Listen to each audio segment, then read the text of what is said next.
on CBS 46 News at 6. It was a rainy day, and that rain continues overnight with additional rainfall tomorrow. I'll let you know when the rain will finally end. I'm Ashley Thompson in Fulton County, where 2 people have been diagnosed with the coronavirus. Coming up, how the county is preparing for the worst possible scenario. And a Metro Atlanta campus closes amid coronavirus concerns, telling students to self-quarantine. And it's another day of rain, in some cases thunderstorms. We're going to get you through it. Good afternoon. I'm Sean Gables. And I'm Rick Fullbaum. But fear not, this weekend, things are looking up. We'll have more on that in just a moment. But first, there are now 11 confirmed coronavirus deaths across the country. So how and where can you get tested here? We are answering those questions tonight. And we start with CBS 46's Ashley Thompson, who has some brand new information on the confirmed cases in Fulton County. Ashley. Rick, we are learning more about the 15-year-old boy who was diagnosed. He actually goes to school in Woodstock. Now, students he may have come in contact with are being asked to self-quarantine. In a letter home to parents, a school official says GPDH stated that Living Science was not required to close its campus. However, in an abundance of caution, Living Science has elected to close the campus until Thursday, March 12th. The teenager lives here in Fulton County. Both he and his 56-year-old father are confirmed to have the coronavirus. The 56-year-old returned to Atlanta on February 22nd. He had traveled to Milan, Venice, and Amsterdam before landing. Health officials say he contracted the virus and spread it to his son. It's alarming, but this morning, Fulton County's interim health director told commissioners there's no need to panic. Commissioners are, however, planning for how they could run the government if things get worse. We would actually have, you could call it a temporary office. We'd have computers, we'd have communications, we'd have conference lines, and so we could actually run the government a bit more virtually than we do today.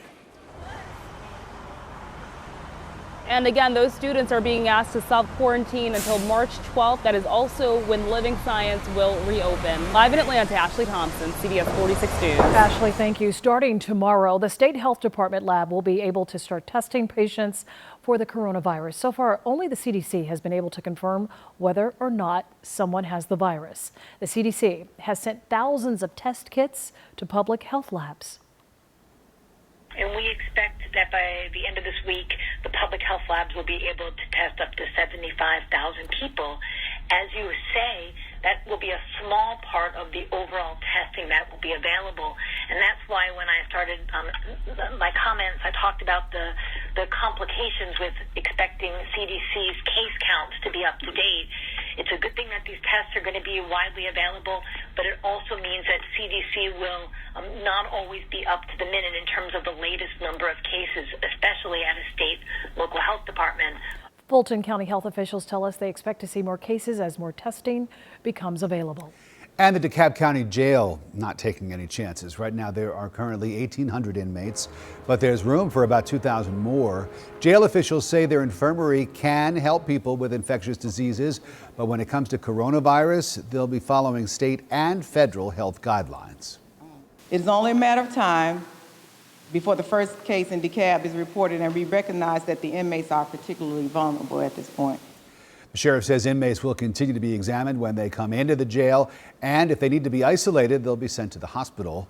We're told inmates and employees have access to hand sanitizer and are being reminded, as everyone should be, to wash their hands often. Fulton County schools are getting the word out with a web page set up to provide updates to parents. They say they are following the lead of the CDC, the Georgia Department of Public Health, and the Fulton County Board of Health to make sure they have the most up-to-date information available.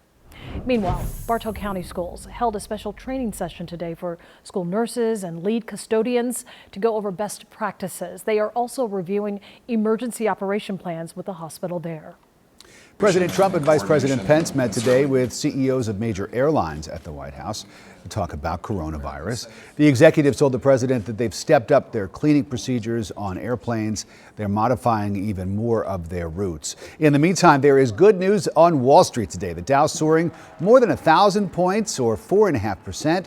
The jump comes as Congress strikes a deal on a $7.8 billion coronavirus response package. And remember, we've got everything you need to know about the coronavirus, including a real-time tally of confirmed cases. It's right on our website, CBS CBS46.com. The information you need, not to alarm you or scare you, but to keep you informed.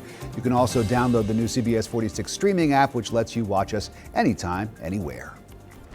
And you'll probably be watching the radar on that app because that rain continues to fall across North Georgia. Just plan on a wet night, a wet overnight, a wet morning, and by tomorrow afternoon, that's when finally we'll start to see some improvement. But right now, lots of rain on CBS 46 pinpoint radar. A little bit of heavier rain moving into far west Georgia, Troup County. Right now, you're about to see some heavier showers as well. In the metro area, mainly light rain, but certainly it has been affecting the afternoon rush hour. The heaviest rain, the downpours and the thunderstorms, those are over middle Georgia, especially over Cordell. Right now in Crisp County, about 15 homes being threatened by rising waters from lakes and creeks and streams. So seeing some flash flooding already, and that could happen closer to home here in the metro area as that rain continues to fall. Flash flooding, the biggest threat with more rain in the forecast. For tonight, off and on rain continues, heavy at times, even in the overnight, and it will be here early tomorrow morning at 8 a.m. Some areas of heavy rain as this continues, an additional 1 to 2 inches of rain possible through the evening and into tomorrow. I'll pinpoint exactly when the rain will end, and we'll talk about temperatures and sunshine for your weekend coming up. All right, thank you, Jen, and download the free CBS 46 app to get weather alerts sent directly to your smartphone. The app is available for Apple and Android users.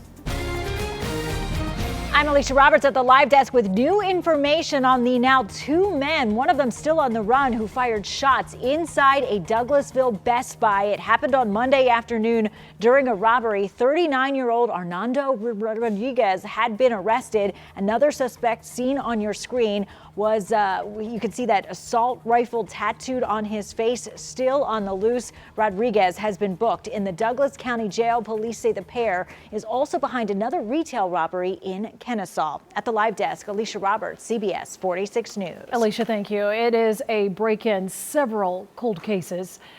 DeKalb County investigators say they have arrested a man linked to 8 sexual assault crimes. 58-year-old Wesley Cooley was taken into custody on February 24th on a charge of rape. His arrest stems from an incident back in 2017 in Tucker. But DNA evidence linked him to at least 7 other unsolved sexual assault cases in Metro Atlanta. Victims who for too long have been marginalized, not believed, forgotten, and hidden in the shadows. Today we say, we see you. Cooley is being held in the DeKalb County Jail without bond. CBS 46 is everywhere. The 17-year-old involved in a Georgia State police chase facing a judge today. Dante Chandler is accused of carjacking someone and then leading police on a chase down Metropolitan Parkway yesterday afternoon. The judge denied his bond this morning. He'll be back in court in 2 weeks. Investigators are still trying to figure out what caused a small plane to go down in Oconee County. New data shows the plane was in the middle of a thunderstorm when it crashed. All 3 people on board were killed, and officials have not yet released their names. They were on their way to Tuscaloosa from South Carolina. A Checkers employee is facing aggravated assault charges after allegedly shooting a customer. It happened at the location on Candler Road, that's near I-20 in DeKalb, and that restaurant is now closed. Police tell us Jonte Robinson shot at a man inside the restaurant, from inside the restaurant. That victim was then taken to the hospital where we're told his injuries are not serious. The victim's mother claims the shooting happened after a mix-up with the order. This new home for ambulances in the northern part of DeKalb County should mean faster response times. Towns on the north part of the county have often complained that it takes way too long for help to get to people who need it. The solution here, this old Quick Trip. Brookhaven bought it and is leasing it to the county as base for AMR's ambulances rather than central DeKalb County.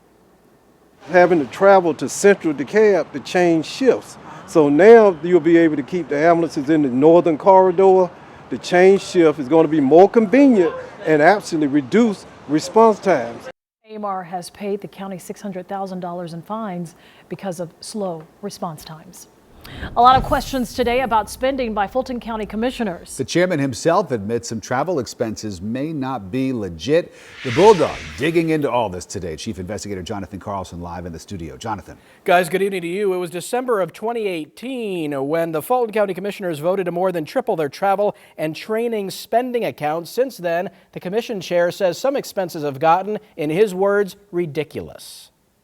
Two of those who called for the increase, no surprise, ended up spending the most last year. Commissioner Natalie Hall of District 4 shelling out a whopping $44 grand on her travel card for her and her staff. It's raised the eyebrows of Chairman Rob Pitts. Some of the personal expenses don't make any sense to me. Really just an excessive number. There's really no reason for it. Commissioner Rob Ellis proposed an ordinance today to cut the $50K annual per commissioner allowance back down to $13K, where it once was. People don't need $50,000 a year to be able to educate themselves. Commissioner Hall pushed back against that and efforts to cap staff salaries.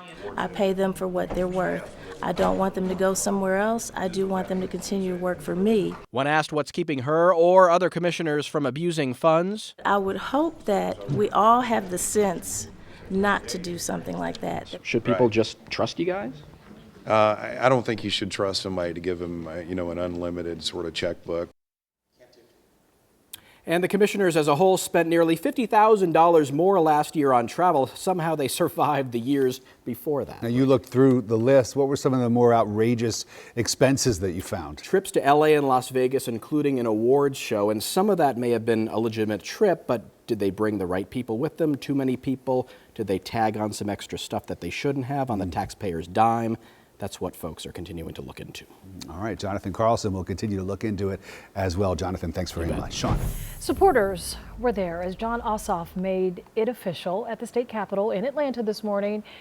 He filed to run for Senate. Ossoff is challenging Senator David Perdue for his seat in Washington. The Democrat tried to flip the 6th District blue back in 2017, but lost to Karen Handel. And we've been plagued with rain pretty much all day long, and it continues through tonight, overnight, and tomorrow. Roads are wet. Look at this traffic here on Georgia 400 north at 285. Barmel's going to have more on the traffic situation in a minute, but certainly all the rain we've had today has not helped. Right now, 56 degrees. Look at that rain, more than a half an inch. So far, about 6/10 of an inch of rain at Hartsville, Jackson, and counting. And that's been the general rule of thumb across Metro Atlanta, about a half an inch. South of Atlanta, that's where the higher rainfall totals have been, about a half an inch to an inch. Then as you head into middle and South Georgia, some areas have picked up well over an inch and counting, and that's where we are seeing some active flooding happening now. Luckily, not seeing any reports of flooding over the metro area or North Georgia, but as that rain continues to fall, especially overnight, heavy at times, could see some flash flooding over the metro as well. Right now, just a really wet evening, and that will continue. 100% chance of rain around 9 o'clock, 10 o'clock, 11 o'clock. Temperatures sitting in those mid to low 50s, and that rain stays high. That chance of rain stays high through tomorrow. Rain will be likely at midnight, at 6 a.m., at noon. By 6 p.m., that's when finally that rain chance goes way down. And by tomorrow night, that's when we dry out. For tomorrow, it is starting off very sloppy, very wet. Here's a look at tomorrow morning's rush hour commute at 8 a.m. Areas of pouring down rain, and this rain will be relentless through the lunch hour. So any lunch plans, this is what you'll be dealing with. Widespread rain, heavy at times, even at 2 o'clock, although starting to see some improvement, still very wet. It's not until about 4, 5, 6 p.m. that you're going to notice a big change on radar. Then as we head into the evening, that rain finally pushes out. For tomorrow, although it looks good tomorrow night, certainly doesn't look good during the day. More rain in tomorrow's forecast. It will be breezy and chilly, highs only warming to the low 50s. And because we've already had so much rain and we're going to see more in the forecast, flash flood watch in effect for Metro Atlanta does include Fulton County, DeKalb, Gwinnett, Cobb counties until 1 p.m. tomorrow afternoon for the possibility of flooding. Once we get through tomorrow, we're in the clear for several days. Friday, Saturday, and Sunday look great. Although windy, at least it will be sunny and dry on Friday. Highs in those mid to low 50s, then looking great Saturday and Sunday. Finally into the 60s on Sunday with lots of sunshine and no rain at all throughout the entire weekend. So at least we have something to look forward to. We do have more rain next week, but it does hold off until Tuesday and Wednesday. For now, all eyes on that rain right now and tomorrow. So keep those umbrellas handy.